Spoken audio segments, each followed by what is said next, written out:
ولكن بعض الناس ارتكب المعصية ومع الأسف حرف غيره، ذلك الغير ما تاب 20 سنة وهو يعصي، أنت كان لك دور في المعصية، أنت تبت أصبحت من كبار المؤمنين، ولكن عداد الإثم يجري عليك. نعم، من سن سنة سيئة فعليه وزرها ووزر من عمل بها إلى يوم القيامة. شاب في الجامعة تعرف على فتاة بريئة عذراء، غشها، أدخلها عالم الفساد وتاب، ولكن هذه الفاسدة أصبحت مفسدة وأفسدت فتاة أصبحت مفسدة.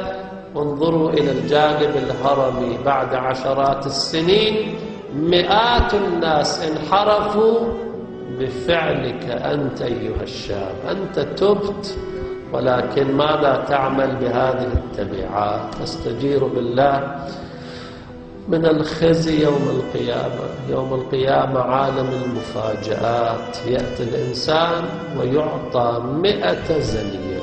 يا رب أنا ما زنيت، يقول نعم، ولكن عملت ما يوجب ذلك. في رواية، هذه الرواية تؤيدني مقدمة للتوسل، يؤتى بالعبد يوم القيامة، نرقق قلوبنا قليلا لندعو بعد ذلك.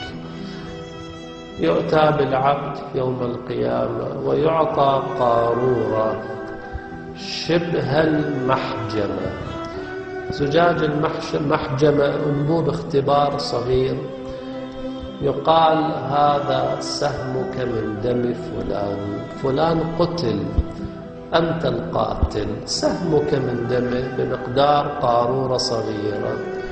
يقول يا رب أنا ما قتلت أحدا، أنا القاتل، ذهبت من هذه الدنيا وأنا بريء من القتل. يقول نعم، هذا سهمك من دمه. قلت كلام، هذا الكلام تناقلته الألسن، طبعا معنى الرواية وصل إلى إنسان ظالم وقتل، أنت كان لك دور. أو تحب ماذا أحب أن أقول؟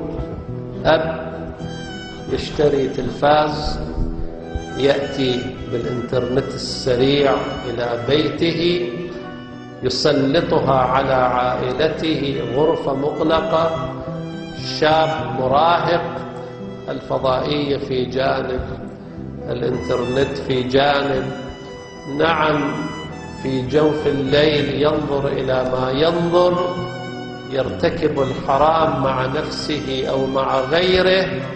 يقال للأب هذا سهمك من وزره. لماذا لم تكن تراقب؟